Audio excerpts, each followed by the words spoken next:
How many of you are tired of trying to sort out whether or not you are the black sheep of your narcissistic family, or you're the lost one, if there is such a thing?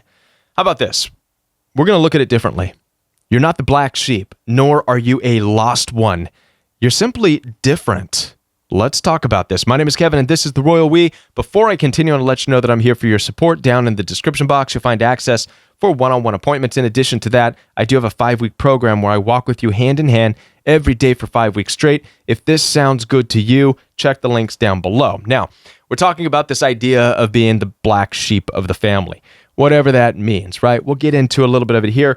Or being the lost one, which this culture and today's modern families can really weigh you down with this burden, this idea that if you don't get along with your family, if you're not fitting in, then you are in fact the black sheep. You are in fact the lost one in the family, and you're mocked and you're criticized and you're kicked and you're treated poorly and unfairly. And this is what you see in narcissistic family systems.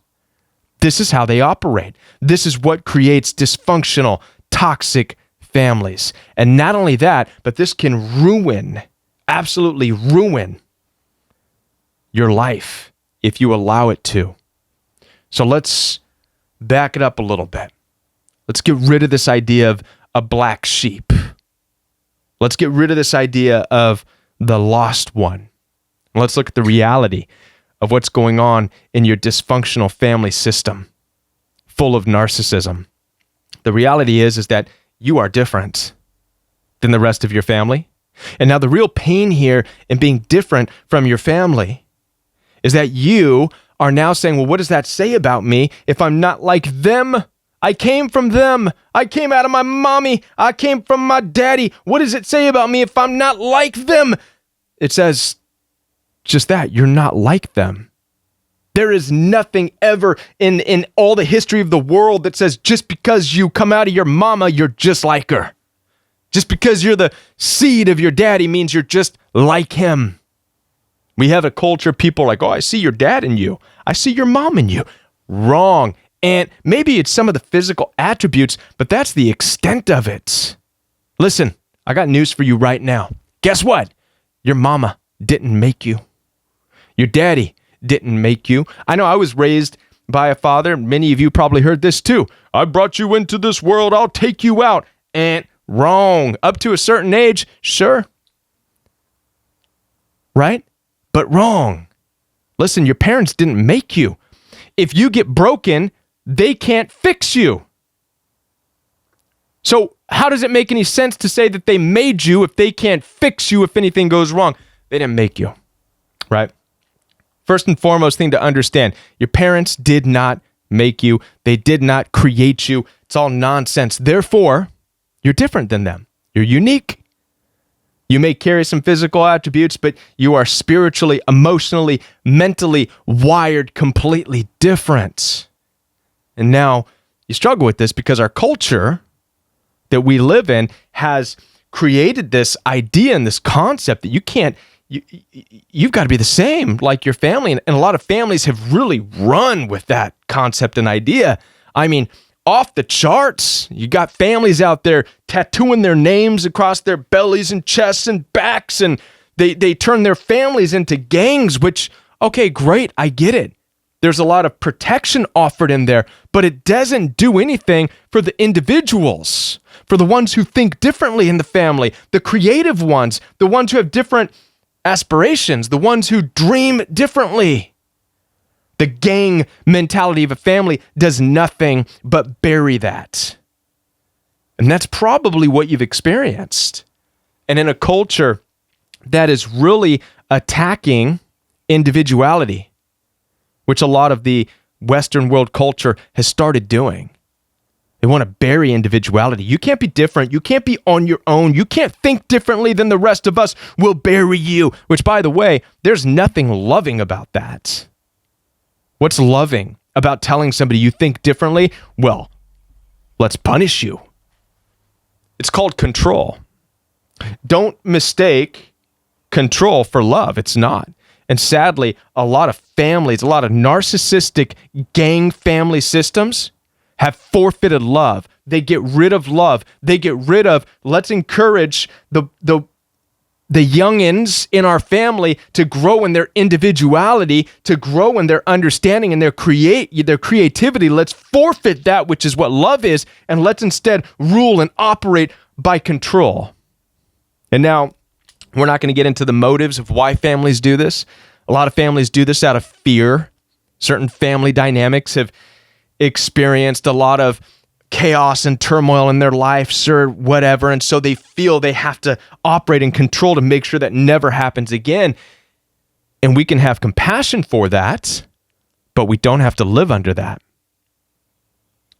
We are awakening now, and you are awakening now to the reality that you can live differently.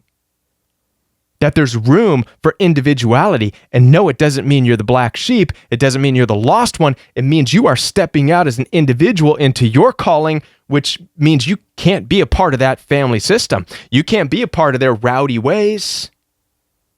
You can't. Because one, it doesn't resonate with you, because it's not like you, it's not who you are. And two, you just can't. And so like Abraham, in the Old Testament of the Bible, you're being called out. God's speaking to you differently, saying, hey, I'm calling you out of that family because I can use someone like you. And typically we're pained by this, but I can't leave my family. What does that say about me? God's saying, hey, I don't care. Guess what? One day you're not going to be here anymore. You're going to be in my presence. This is according to the ancient Hebrew understanding of God. They understood one day you're going to be before God. And he's not going to say, did you stay with your mommy and daddy all your life? No. The understanding is God's going to just stare right before you and say, I gave you gifts and talents. What did you do with it? And you're not going to be able to say, well, I didn't use it because I stayed with my mommy all my life, my daddy. Wrong. Inappropriate use of your skills. Doggone it. So understand that just like Abraham, you'll be called to leave that family. That was part of the deal with Abraham, by the way. If he was to be used by God, he could not stay with his family. He could not sit around and wonder whether or not he was the black sheep or the lost one. He had to get up and just start walking and separate himself from those people. Because the other thing, too, that you have to understand is that as long as you stay with that family, you'll never have more than what they have. Period, end. That's how gangs operate, right? If you're part of a gang shares everything. You'll never have more. So you better, if you're going to be stuck in that, you better make sure it's everything that you want. Everything. Okay? So Abraham's just one example. Joseph is another example. Joseph didn't want to leave, but he was driven out by his family because of their differences. Joseph, in the Old Testament of the Bible, was also the black sheep of the family, who became the second in command of Egypt. David also ventured out from his family, became king of Israel. I could go on and on and on. Jesus made this very profound statement, right? He was with his people, his family, his disciples, and they tried to stop the show and say, Jesus, your mom and your brothers, they want to talk with you. Jesus said, who's my mother? Who are my brothers? Who are they? What are you talking about? Jesus said, I'm with my mother and my brothers. He pointed to his disciples and he said, here is my mother, my brother, my sister. This is my family. Don't get caught up in your nonsense about, well, you were born in this family, so don't do anything, right? Outside of them. Drop everything for them. Wrong. Jesus said that's wrong. And that's going to rob you of your life, and it's robbed many of your lives, and it's robbed me of parts of my life. You cannot move on if you got one foot stuck back in a narcissistic gang family that operates with control as opposed to love. Jesus found a family based on love, not control. That's what his story is about. We don't know the story of Jesus' mom and brothers. We know he had them, but they're not mentioned in the Bible. Why not? Because Jesus was probably mocked, criticized, ridiculed most of the time until he finally stepped out and said, peace out, deuces. I've got stuff to do. And he stepped into his calling. If you want to step into your calling, stop worrying about whether or not you're the black sheep or the lost one. If you want to step into your calling, simply understand and realize that you are different than your mom, your dad, your brothers, and your sisters, and you want nothing to do with those people.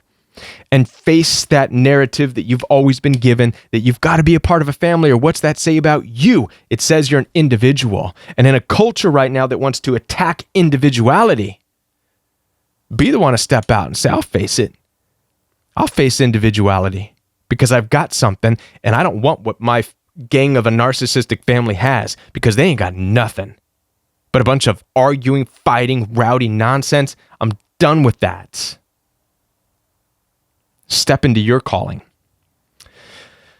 As I said before, I am here for your support. Down in the description box, you'll find access for one-on-one appointments. In addition to that, I do have a 5-week program where I walk with you hand in hand every day for 5 weeks. That's available for you as well. I'll be back with more videos for you right here on the Royal We. I want to go deeper with you into understanding the narcissistic family dynamics and what you should know about it. Check this video out right here. I've put a lot more in there for you about the family situations, and I will be back. So watch this video, and I'll be back with more for you right here on the Royal We. Watch this one.